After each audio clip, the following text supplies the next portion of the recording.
¿Pueden ver mi pantalla, chicos? Sí, Sí. Ok. Pues vamos a empezar con el 2.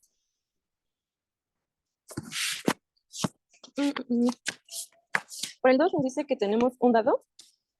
Ay, déjenme nombre, ¿no? Tenemos un dado. Y nos dice que en 3 de sus caras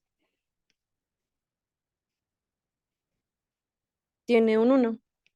Tiene 1. En 2 de sus caras tiene 2. En 2 de sus caras tiene 2. Y en una de sus caras simplemente tiene un 3.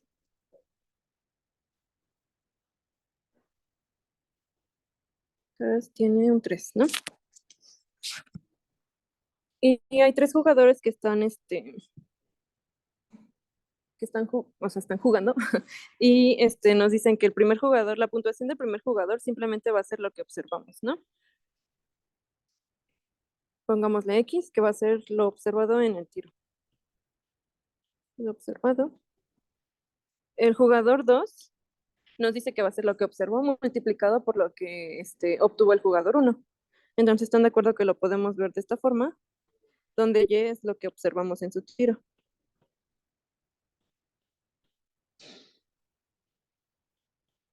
Y el jugador 3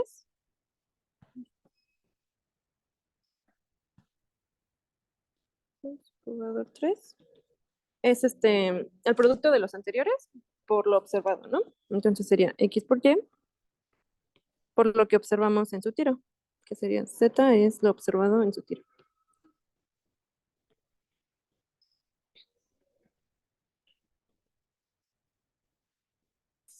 Entonces nos definen dos variables aleatorias, ¿no? Nos dice que tenemos a X como el número de jugadores con la misma puntuación. Y la variable aleatoria Y, que simplemente va a ser la suma de las puntuaciones. De las puntuaciones. Entonces, el primer inciso nos pide calcular la probabilidad de que X sea menor que 3. ¿Esto qué nos querría decir? Que X sea menor que 3. X sabemos que es la variable aleatoria que nos dice el número de jugadores con la misma puntuación, ¿no? Entonces nos está preguntando por la probabilidad de que el número de jugadores con la misma puntuación sea menor que 3. Vamos a ver primero quién es el soporte de la X, ¿no? Porque pues no sabemos ni siquiera cómo se mueve. Entonces vamos a observar primero quién es el soporte de X. Si X es la variable que nos dice el número de jugadores con la misma puntuación, ¿qué valores puede tomar X?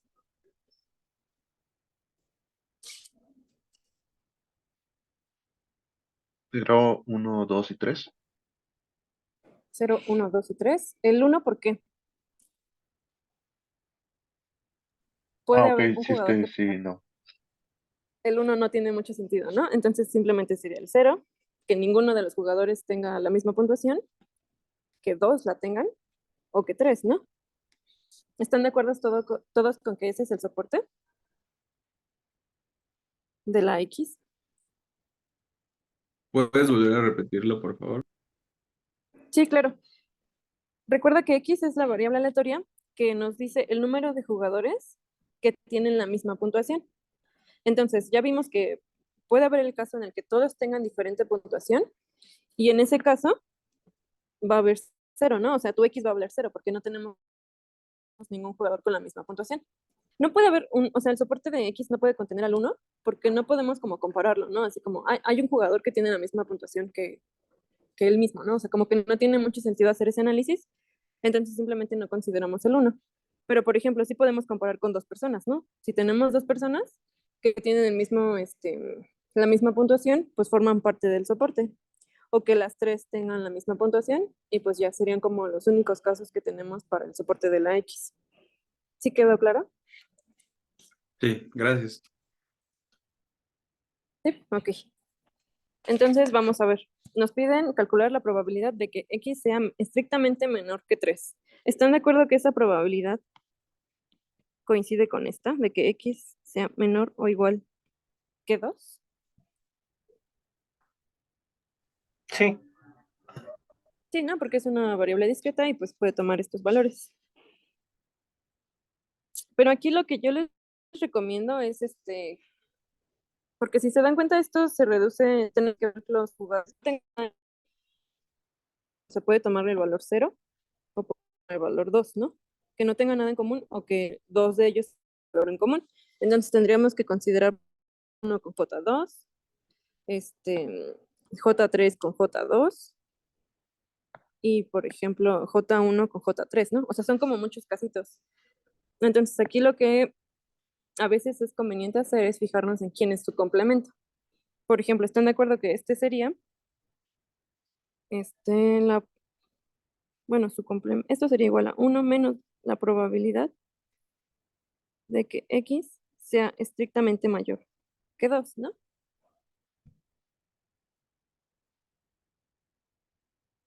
¿Están de acuerdo con eso, chicos? Sí. Sí. Ok, entonces, ¿esto quién sería? Como tiene que ser estrictamente mayor que 2, pues solo nos deja una posibilidad, ¿no? Que X sea igual a 3.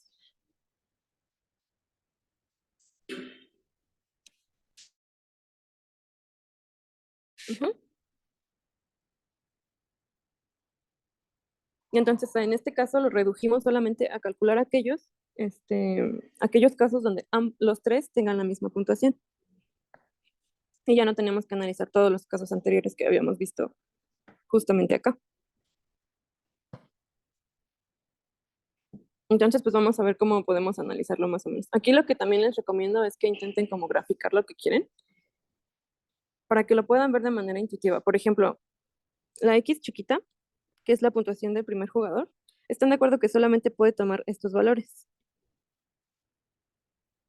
1, 2 y 3, ¿no? O sea, lanzamos el dado y puede salir un 1, un 2 o un 3. Ujú. Pero por ejemplo, con la Y, es bueno, es que aquí tal vez bueno, vamos a decir que la Y' va a ser la puntuación del jugador 2, ¿no? Entonces, ¿están de acuerdo que como el ejercicio nos dice que la puntuación del jugador 2 la vamos a tomar en cuenta observando lo que obtuvo el primer jugador y lo multiplicamos por lo que observamos en la tirada del segundo jugador, ¿no? Entonces, ¿están de acuerdo que, por ejemplo, si el primer jugador obtuvo un 1, al lanzar otra vez el dado, el jugador 2 puede obtener un 1. Esperen. El jugador 2 puede obtener un 1 o puede obtener un 2 o puede obtener un 3, ¿no?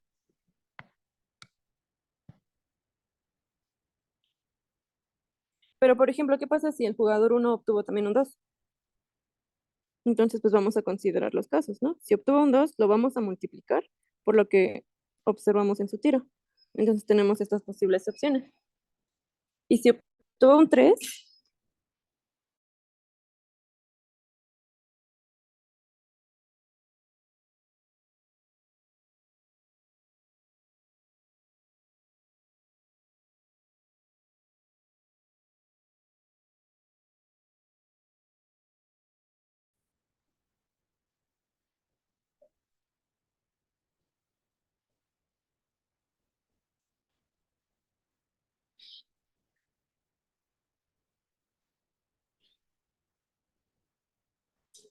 chicos,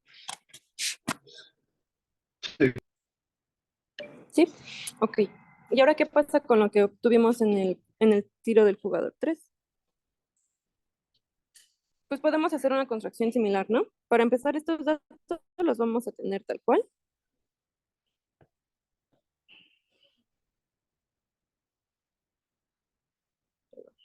Listo. Pero nos faltan considerar más casos, ¿no? Porque justamente nos dice que es el producto de lo que observamos en el jugador 1 y en el jugador 2 multiplicado por lo que observamos, ¿no? Aquí ya consideramos hasta este producto de acá, si se dan cuenta. Déjenme, se los marco. Ya consideramos estos productos de acá, ¿no? Hasta aquí. Pero nos falta considerar, por ejemplo, el caso en que obtengamos un 4 con el jugador 2, o que obtengamos un 6, o que obtengamos un 9, ¿no? Entonces nuestra lista va a crecer un poco más. Por ejemplo, aquí tendríamos que considerar ya el caso en el que el producto de los dos anteriores haya sido 4 por los posibles casos que podemos obtener. El caso en el que el producto haya sido 6, igual multiplicar.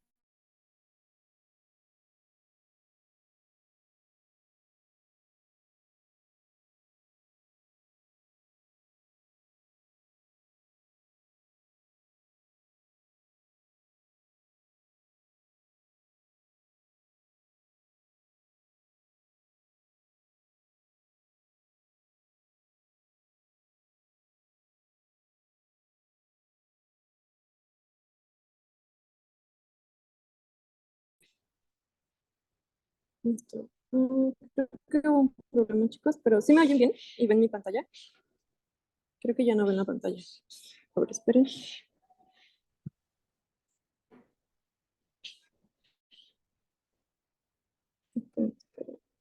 Ya, ahora sí ya pueden verla. Ya. ¿Ya? Ok. ¿Sí vieron lo que hice con la puntuación del jugador 3, chicos?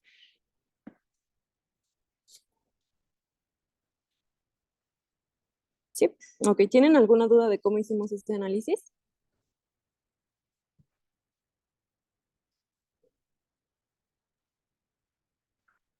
Muy bien. ¿Todo bien? Ok. Entonces, pues ya vamos a ver qué es lo que nos pide, ¿no? Porque todavía no hemos hecho nada de lo que pide el ejercicio. Queremos calcular la probabilidad de que x valga igual a 3, ¿no? X sea 3. Entonces, ¿qué pasaría, por ejemplo, si el jugador 1 obtuvo un 1, ¿no? O sea, lo que lanzó el dado y le salió un 1, ¿no? Entonces, si queremos que los tres tengan la misma puntuación, tenemos que considerar los casos de acá, ¿no? ¿Están de acuerdo? Porque fue lo que obtuvo el primer jugador, un 1. Entonces, ¿qué necesitaríamos para que la puntuación del jugador 2 sea la misma que la puntuación del jugador 1? Que el jugador 2 obtuviera también un 1. Exactamente, ¿están de acuerdo que esta es la única posibilidad en la que se va a dar la igualdad de puntuaciones?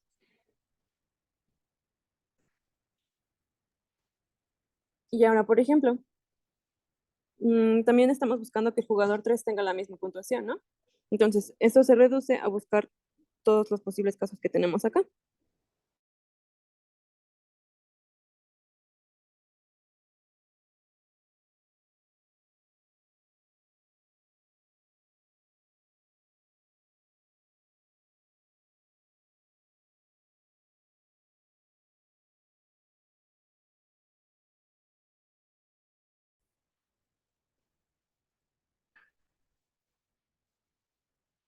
Entonces tendríamos un posible evento, ¿no? Esta es la probabilidad de que obtengamos 1, 1, 1. Pero no es el único caso en el que pueden coincidir, ¿no? Por ejemplo, ¿qué pasa ahora si lo que observamos en el jugador 1 fue un 2? ¿Están de acuerdo que se reduce a buscar en estos posibles casos, ¿no? Pero queremos que coincidan en puntuación. Entonces descartamos estas dos opciones y solamente nos quedaría esta de acá. ¿No? Porque solamente en ese caso ya tendrían la misma puntuación, ¿no? Y para el tercer jugador, ¿qué casos tendríamos que considerar, chicos? ¿O cuál sería la única opción que puede pasar?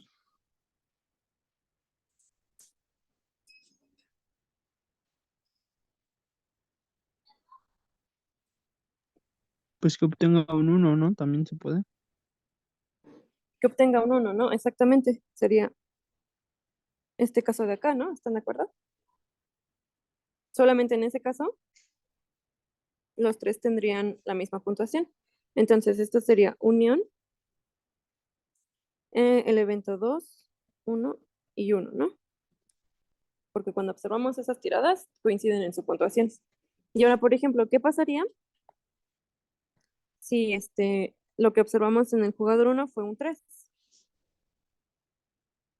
Tenemos que buscar entre estos posibles casos, ¿no? ¿Cuál podemos tomar en cuenta, chicos?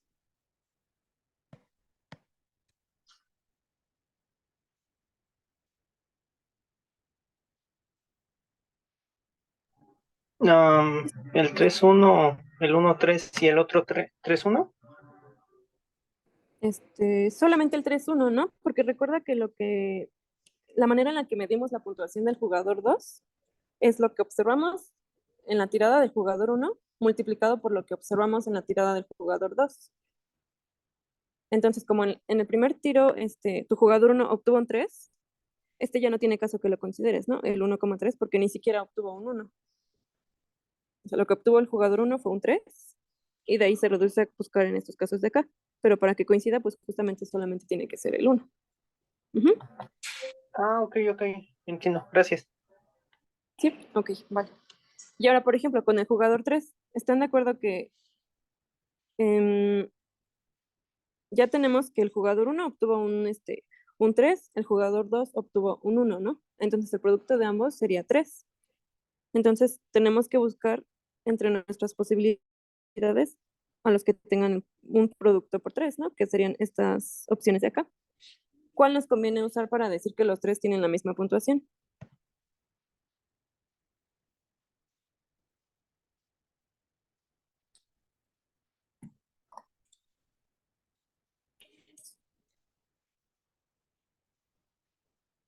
Esta, ¿no?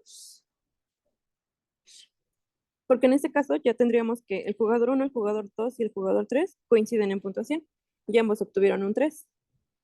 Entonces este sería el caso en el que el primer jugador obtiene un 3, el segundo un 1 y el tercero un 1. Y ya son todos los posibles casos que tenemos que considerar, ¿no?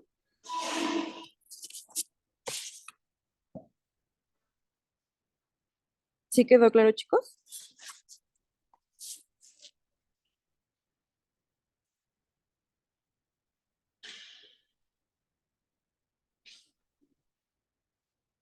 Sí. Ok. ¿Y qué podemos decir de estos eventos? ¿Son disjuntos? ¿Son ajenos?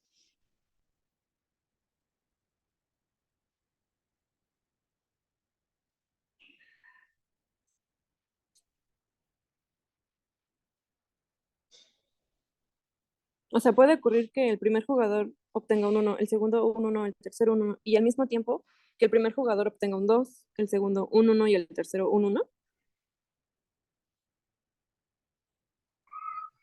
No, No, ¿verdad? Entonces estos eventos son disjuntos y lo podemos ver simplemente.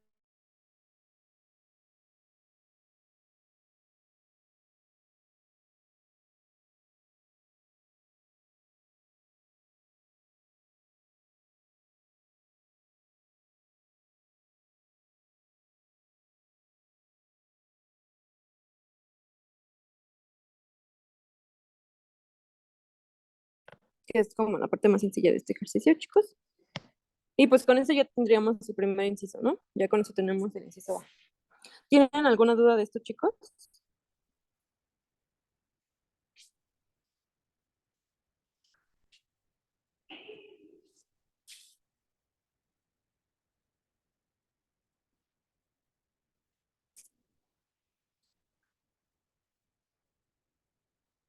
¿Todo bien? Ok, entonces vamos con el inciso B. El inciso B nos pide calcular la probabilidad de que Y sea mayor que 8, dado que X es menor o igual que 1. Ya vimos hace rato que el soporte de la X solamente puede tomar los valores 0, 2 y 3, ¿no? Entonces, ¿están de acuerdo que con esta información, esta probabilidad se reduce a buscar la probabilidad de que Y sea mayor que 8, dado que X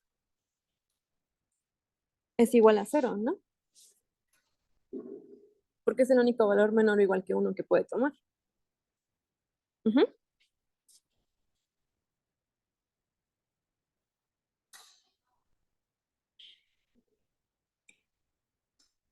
Y ahora, ¿qué vamos a ocupar aquí? Sabemos que la probabilidad condicional, a final de cuentas, sigue siendo una medida de probabilidad, ¿no? Entonces va a satisfacer todas las propiedades que conocemos de una medida de probabilidad, en particular esta, que esta va a ser la probabilidad de que Y sea menor o igual que 7, dado que X es igual a 0. Ujú. ¿Están de acuerdo con eso, chicos?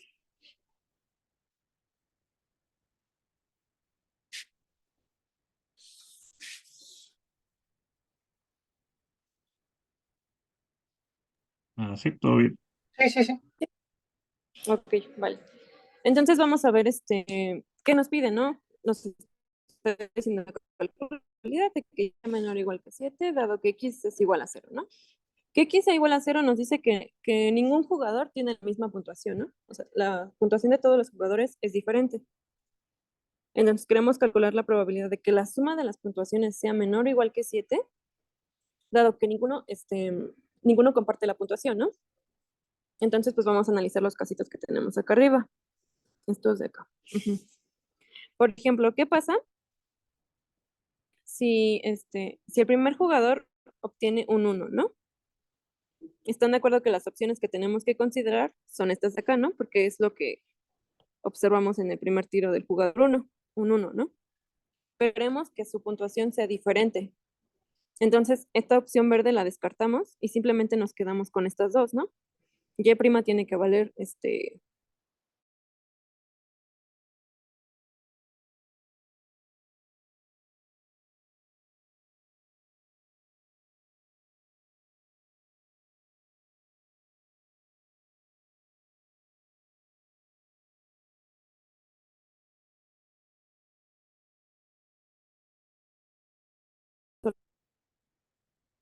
Entonces, eso nos diría que la puntuación del primer jugador fue 1, la puntuación del segundo jugador fue 2. Entonces, el producto de ambos es un 2, ¿no? Tenemos que considerar estas opciones para determinar la puntuación del jugador 3. Pero como queremos que su puntuación sea diferente, descartamos este caso, ¿no? Este caso ya no nos interesa. Entonces, simplemente tenemos estos dos posibles casos. Que el jugador 3 haya obtenido un 2 en su tiro o que haya obtenido un 3. Entonces, vamos a ver qué pasa si Z' vale 2 y obtuvo un 2, ¿no? Por ejemplo. Si pasa esto, ¿cuánto nos va a quedar la suma, chicos? Sería 1 más lo que obtuvo el segundo jugador, más lo que obtuvo el tercer jugador, que es un 4, ¿no? Y esto nos va a quedar 7. Ya encontramos un caso en el que la suma vale 7, ¿no? Pero vamos a ver si puede ser menores, porque la condición nos dice que sean menores o iguales que 7. Ahora, por ejemplo, vamos a tomar el caso que nos faltó acá. Si x vale 1 y ya ahora y' vale igual 1 por 2, y consideramos este tercer caso de acá, en el que la z valga ahora 3. Z' va a valer 2 por 3. ¿Están de acuerdo que en este caso todos tienen diferente puntuación, no?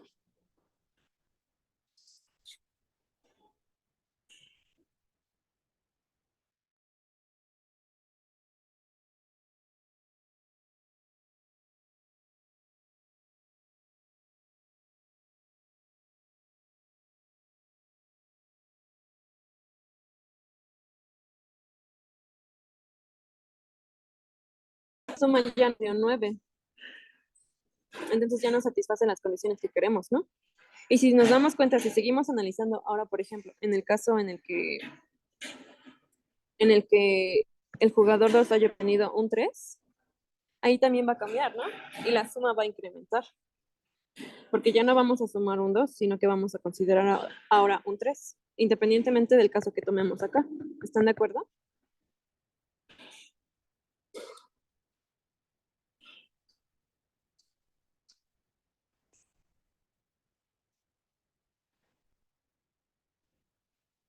¿Sí quedó claro esta parte, chicos? Sí, todo bien. ¿Sí? Entonces, si se dan cuenta, todo lo redujimos a considerar este caso nada más, ¿no? La probabilidad que estamos buscando, la probabilidad de que y sea menor o igual que 7, dado que x es igual a 0, simplemente va a ser bueno, por definición de la probabilidad condicional, sabemos que esto es la probabilidad de que y sea menor o igual que 7 y que x sea igual a 0 sobre la probabilidad de que x sea igual a 0. Ujú.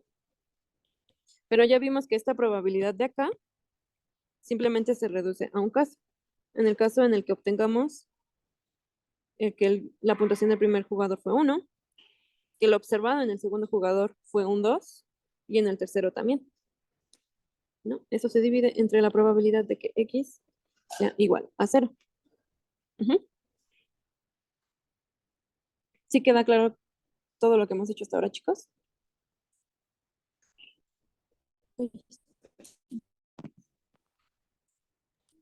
Sí, todo claro. Ok, y esta ya la podemos calcular, ¿no? Porque hace rato hicimos un casito, esta parte de aquí. Cuando X es igual a 0, nos dice que todos los jugadores tienen que tener diferente puntuación, ¿no? Entonces nosotros anteriormente ya hicimos un caso cuando X era igual a 1, ¿no?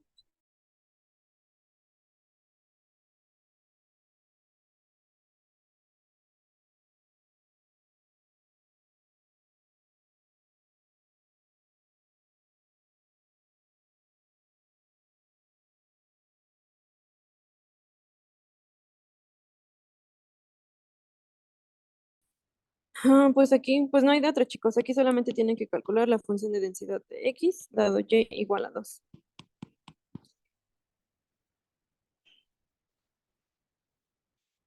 Y pues, y pues ya. ¿Tienen alguna duda con este ejercicio, chicos?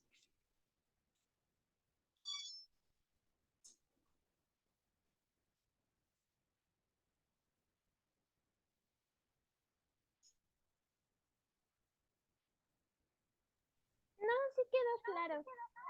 ¿Sí queda claro? Qué bueno. Entonces, pues ya lo demás se les queda de tarea. Y quiero que chequemos. Tienen varios ejercicios bonitos en su guía.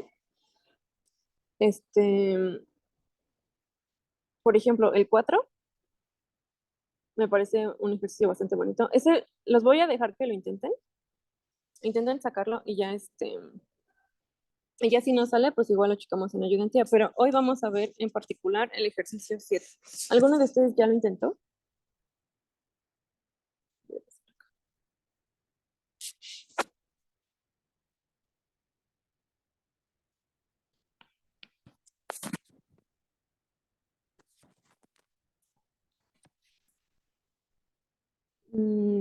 Dani, ¿ya lo intentaste o de qué es tu sí? Sí, ya lo intenté, pero creo que no me salió bien. ¿No? Ok, bueno, pues vamos a ver más o menos algunos hints para ese. Creo que también es un ejercicio que ocupa una propiedad que vieron ayer con el profe. La vieron por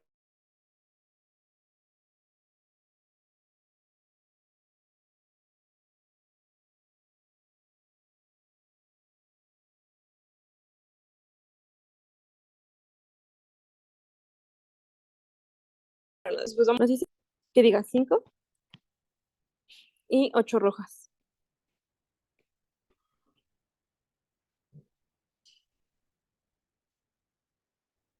En total tenemos 13 pelotas.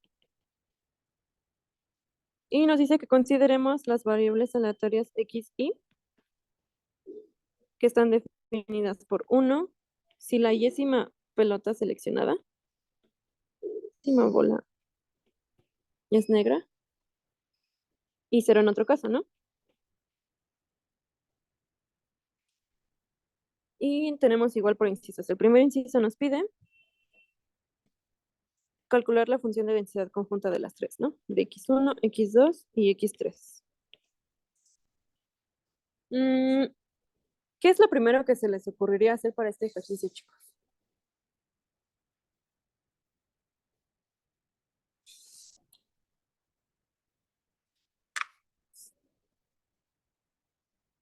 Les dan ciertas variables aleatorias y les dicen calcula su función de densidad conjunta. ¿Qué es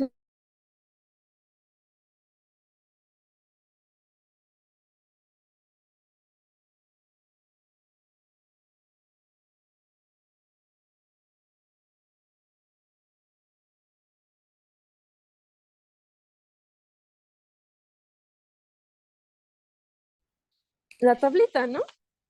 O sea, cuando estamos trabajando con funciones de densidad conjunta, pues lo primero que se nos viene a la mente es como, pues la tablita. Pero en este caso tenemos tres variables aleatorias, ¿no? Entonces ahí no podríamos hacer como una tabla, tendría que ser como una especie de cubo y ya no podríamos manejarla, ¿no? Entonces, como el parcial está hablando de de probabilidad condicional, pues como que algo nos dice que tenemos que usar la probabilidad condicional, ¿no? Entonces vamos a considerar este hint. Recuerden que en prueba 1, tenía la probabilidad condicional de, tendríamos que la probabilidad de A dado B es la probabilidad de A intersección B entre la probabilidad del evento que condiciona, ¿no? Y de aquí podíamos despejar quién era la probabilidad de A intersección B. Simplemente era la probabilidad condicional de A dado B por la probabilidad de B, ¿no? Y esto solamente pasaba si si A y B son independientes. Ujú. Y ahora, por ejemplo, ¿están de acuerdo que este razonamiento lo podemos generalizar con más intersecciones? O sea, por ejemplo, ¿qué pasaría si tuviéramos 3 eventos? Si tuviéramos la probabilidad de A intersección,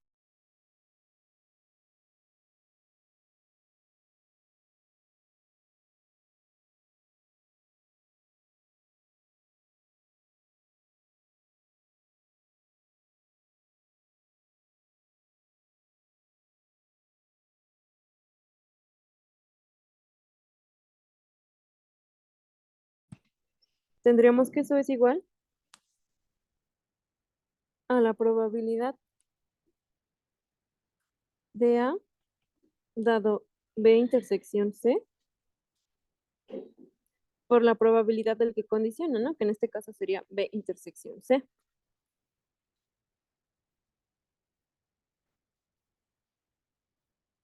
Ujú. ¿Tienen problemas, chicos, o soy yo la que no tiene buena conexión?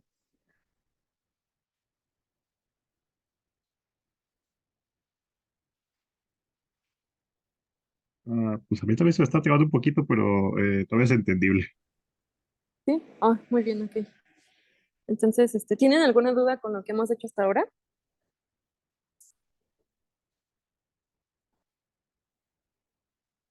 No, todo bien. ¿No? ¿Todo bien? Ok. Pero si están de acuerdo, esto lo podemos hacer igual con esta intersección de acá, ¿no? Entonces, esto sería igual a la probabilidad de, bueno, esto lo dejamos tal cual, A dado B intersección C por la probabilidad de B dado C por la probabilidad de que condiciona, ¿no? Que sería simplemente la probabilidad de C. Ujú. Entonces, si Esto se dan sería cuenta, como aplicar la regla de la multiplicación. ujú, exactamente es lo que estamos haciendo, sí, pero lo hicimos para 3 eventos. Entonces, si se dan cuenta, podemos extender esto a lo que nos pide nuestro ejercicio, ¿no? O sea, porque nuestro ejercicio nos pide calcular una función de densidad conjunta, que la podemos interpretar como una probabilidad de intersecciones, ¿no? Y para este ejercicio en particular, a veces es más fácil calcular la probabilidad condicional que que es o sea, la de los eventos solitos.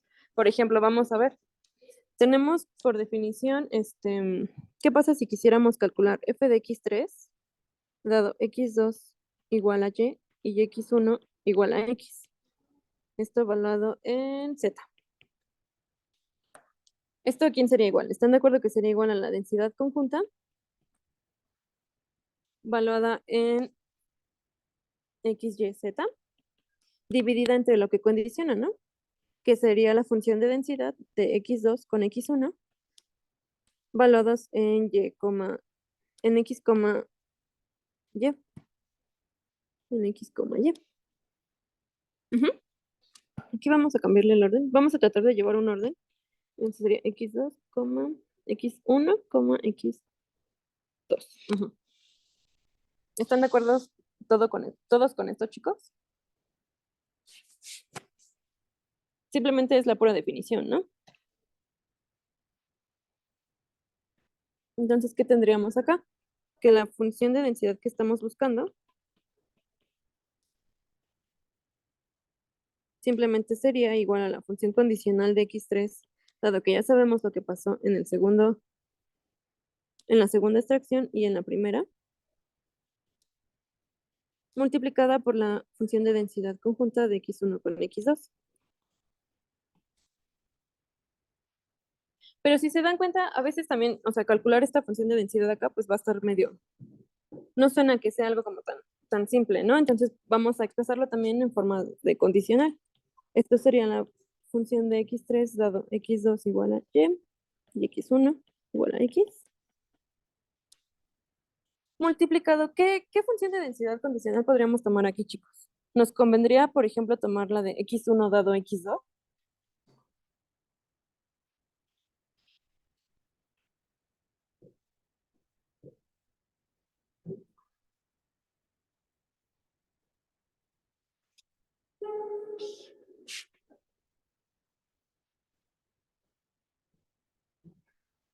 No, ¿verdad? Porque va a estar medio difícil saberlo. O sea, si me están diciendo que yo conozco la información de x2, entonces determina lo que pasó en el primer tiro, ¿no? O sea, yo sé lo que pasó en la segunda extracción y quiero saber lo que pasó en el primer tiro.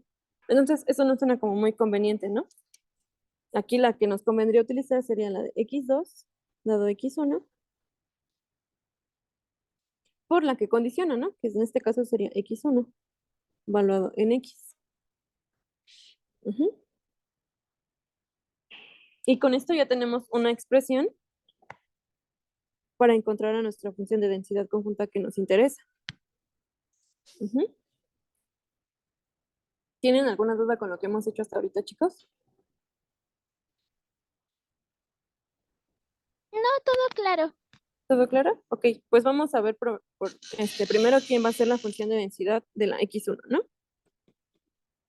Vamos a calcular esta de acá. ¿Están de acuerdo que esta función de densidad solamente va a tomar dos valores, ¿no? El 1 y el 0, por cómo definimos a las variables aleatorias. Entonces, lo que estamos buscando en realidad es la probabilidad de que x1, por ejemplo, sea igual a 0. ¿Cuál es la probabilidad de que x1 valga 0? Si x1 es la variable aleatoria que nos dice que vale 1, aquí lo tengo. 1 si la yésima bola es negra y 0 en otro caso. Eso nos dice que en la primera extracción no obtuvimos una bola negra, ¿no? Necesariamente tuvimos que haber tomado una bola roja. ¿Cuál es esa probabilidad, chicos?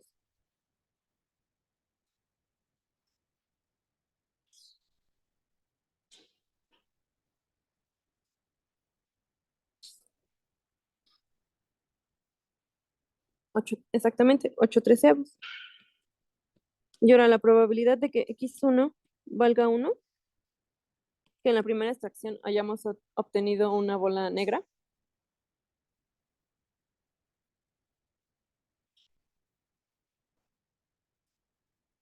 Cinco treceavos. Entonces, ¿están de acuerdo que nuestra función de densidad de la x1 simplemente quedaría como 5 treceavos si x es igual a 1, 8 treceavos si x es igual a 0 y 0 en cualquier otro caso, ¿no? Y ya obtuvimos la primera, ¿no? Ahora vamos a ver qué pasa con la de x2 dado x1. Ya tenemos esta, vamos con esta. La de f de x2 dado x1 igual a x. Ya vimos que x puede tomar dos valores, ¿no? Entonces recuerden que si bien esta función es una función que depende de y, también va a estar determinada por quién vale x, ¿no? Para cada x vamos a tener una función de densidad conjunta diferente. Entonces vamos a ver qué pasa si x es igual a 0. Si x es igual a 0, entonces la probabilidad que estamos buscando simplemente sería la probabilidad de que x2 sea igual a 1, dado que x es igual a 0. ¿No? ¿Eso qué nos quiere decir? Que x sea igual a 0 nos dice que entonces en la primera extracción no obtuvimos una bola negra, ¿no? Obtuvimos una bola roja. Dado que nosotros sabemos que en la primera extracción sacamos una bola roja, ¿cuál es la probabilidad de que ahora obtengamos una bola negra?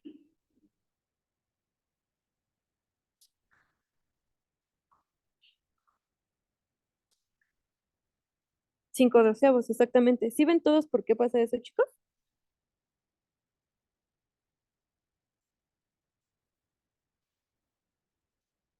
Sí, supongo que sí. Ahora vamos a analizar el otro caso. La probabilidad de que x2 valga 0, dado que x es igual a 0.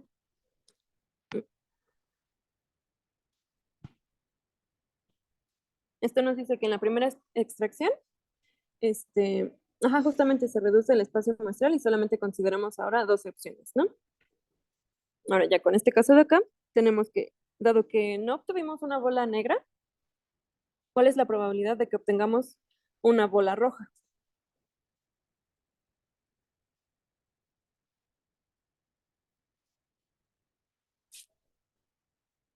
7/12. Ahora, tenemos que nuestra función de densidad condicional de x2 dado x1 igual a 0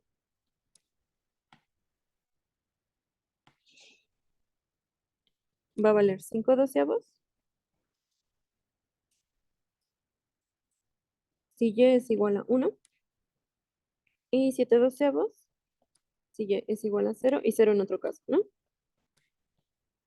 Aquí tenemos una función de densidad, pero ahora nos falta considerar cuando x vale igual a 1, ¿no? ¿Qué pasa si x vale 1? Pues vamos a obtener otra función de densidad. Entonces vamos a analizar los casos. Queremos la probabilidad de que x2 valga 1, dado que x vale 1. ¿Eso qué nos diría, chicos? Dado que en la primera extracción yo tuve una bola negra, ¿cuál es la probabilidad de que obtenga otra bola negra?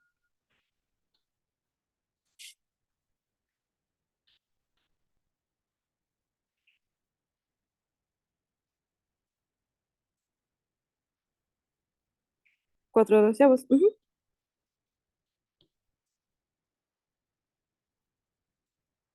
Y ahora, por ejemplo, ¿cuál es la probabilidad?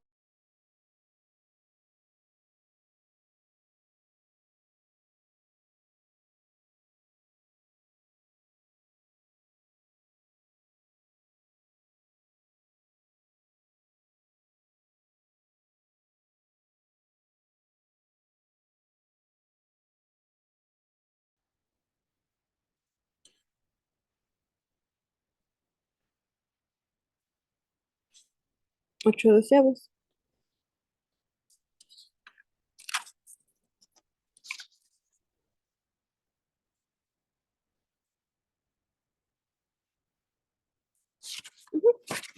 Ok, entonces ya tenemos otra función de densidad, ¿no? Tenemos la de x2 dado x1 igual a 0.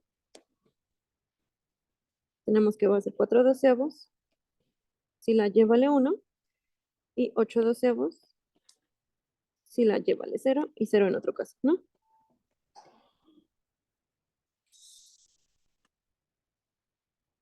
Que es justamente la que necesitábamos acá, ¿no? Ya obtuvimos esta y ya obtuvimos esta. Ahora nos falta esta condicional de acá. Pero esta condicional de acá, chicos, la van a sacar ustedes. Ahorita vamos a sacar la conjunta de x1 con x2. ¿Les parece bien? Para que vean más o menos cómo se tiene que hacer con la de 3. Entonces sabemos que la función de densidad conjunta de x1 y x2 valuada en x, y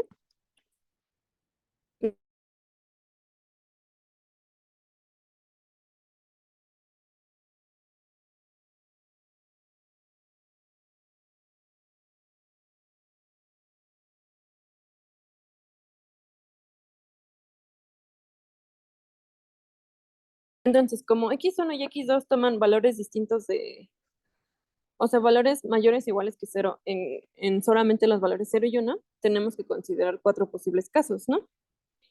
Por ejemplo, vamos a calcular la función de densidad de x1, x2, valuada en el 0,0.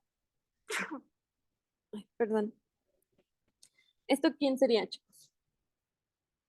Sustituyendo con lo que tenemos acá arriba.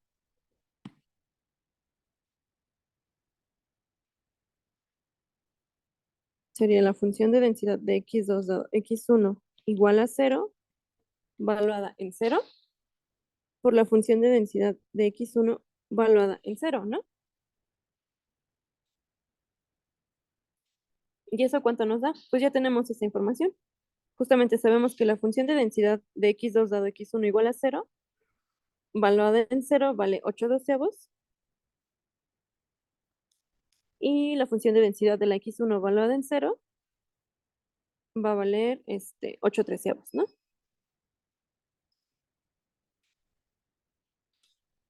Entonces ya tenemos un primer valor.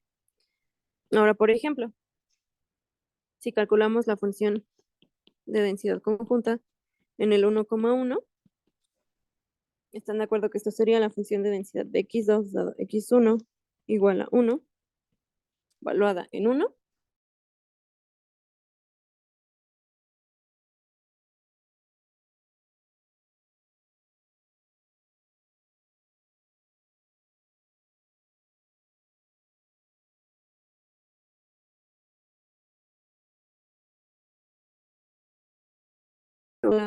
A 0, aquí es x1 igual a 1. Entonces este valor de acá no está bien. Este de aquí. Este sería 5/12. Ujú. Y ahora sí ya vamos a ver la que nos interesa. La de x2 dado x1 igual a 1 es esta de acá, y valuada en 1 nos va, toma el valor de 4/12. 4/12 por la función de densidad de x1 valuada en 1. Esto simplemente va a ser 5/13. Ujú. ¿Tienen alguna duda en cómo estamos haciendo esto, chicos?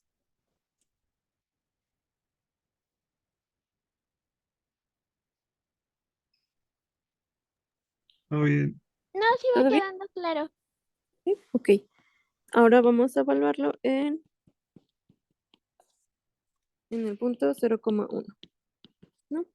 Esto sería la función de x2 dado x1 igual a 0, valuada en 1, por la función de densidad de x1, valuada en 0. ¿Esto cuánto va a valer?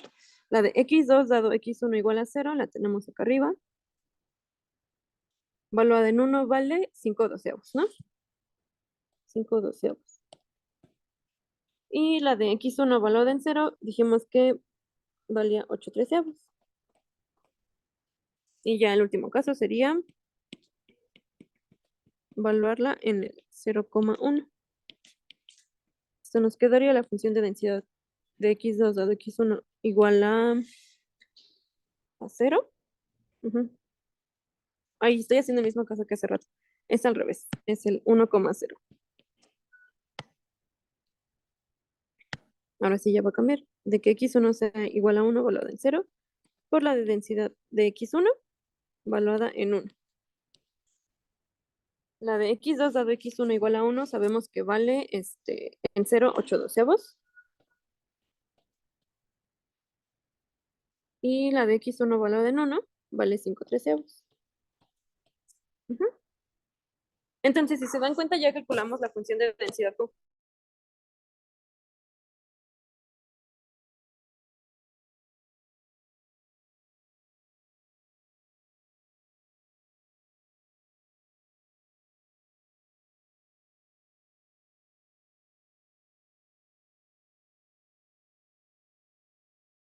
todos estos posibles casos que tenemos acá.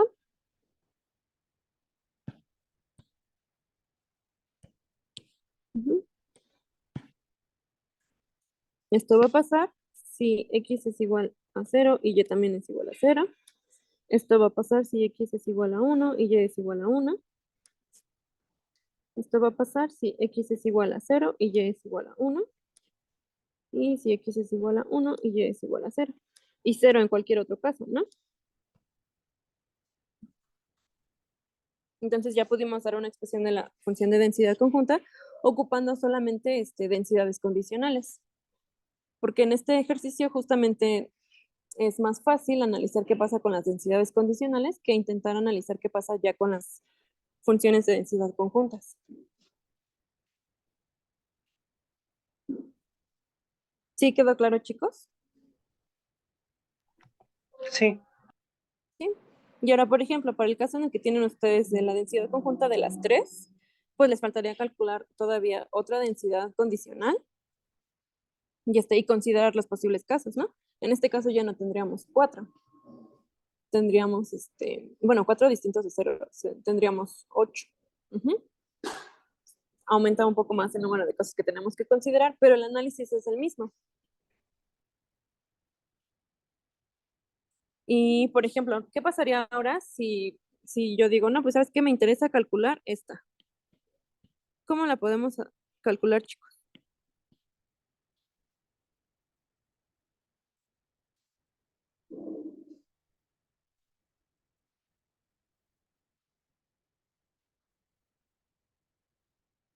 ¿Están de acuerdo que ya conocemos la conjunta, no? Entonces simplemente podemos marginalizar, ¿no? Marginalizamos y ya tendríamos una expresión de la función de densidad de la x2 nada más. Entonces, como ya se nos acabó el tiempo, chicos, calculen esta, la van a ocupar después. O sea, no la puse nada más porque sí, la van a ocupar después para el inciso B. Y el hint que les voy a dar nada más para el inciso B es, ¿recuerdan el teorema de Bayes que vieron en prueba 1? A ver, acabo de ver.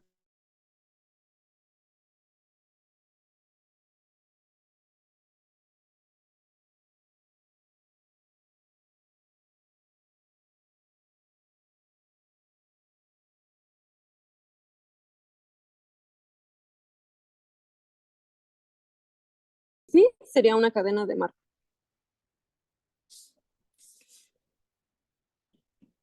Pero todavía no ven procesos, chicos, así que pasen prueba 2 y ya después hablamos de procesos, ¿va?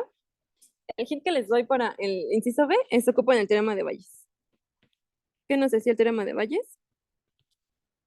Nos decía que la probabilidad de A dado B es igual a la probabilidad de B dado A por la probabilidad de A dividido entre la probabilidad del que condiciona, la probabilidad de B. Sí, no hay de qué, Pedro. Entonces, si se dan cuenta, el inciso B nos pide calcular la función de densidad de esta variable aleatoria, de x1 dado x2 igual a y, para y igual a 0 y 1, ¿no? Es lo que nos pide calcular el inciso B. Pero pues está medio truculento el análisis de así a simple vista, ¿no? Porque nos dicen, dado que tú ya conoces lo que va a pasar, predice lo que está pasando ahora, ¿no? O sea, dado que yo ya sé lo que pasó en la segunda extracción, quiero averiguar qué pasa con la primera. Entonces, pues está medio raro hacer el análisis. Sin embargo, en el inciso A ya calculamos la densidad de esta variable aleatoria.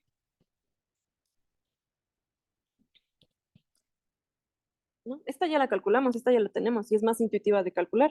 Dado que ya sabes lo que pasó en la primera extracción, ¿qué me puedes decir acerca de la segunda, no? Entonces, este ejercicio es como un análogo a cómo vamos a usar el teorema de Bayes. Esta sería la que ya conocemos. Esta sería la que ya conocemos. Y la que estamos por averiguar es justamente esta de acá, ¿no? Y pues ya, chicos. Quería que me o sea, tenía planeado calcular con ustedes la función de densidad de la x2 y calcular esta función de densidad, pero pues ya no nos dio tiempo. Inténtenlo de todas formas y si no, pues ya lo checamos en clase, ¿vale? Si tienen alguna duda, igual me pueden mandar correo o lo vemos mañana. Muchas gracias, Frida. gracias. Sí, no hay de qué.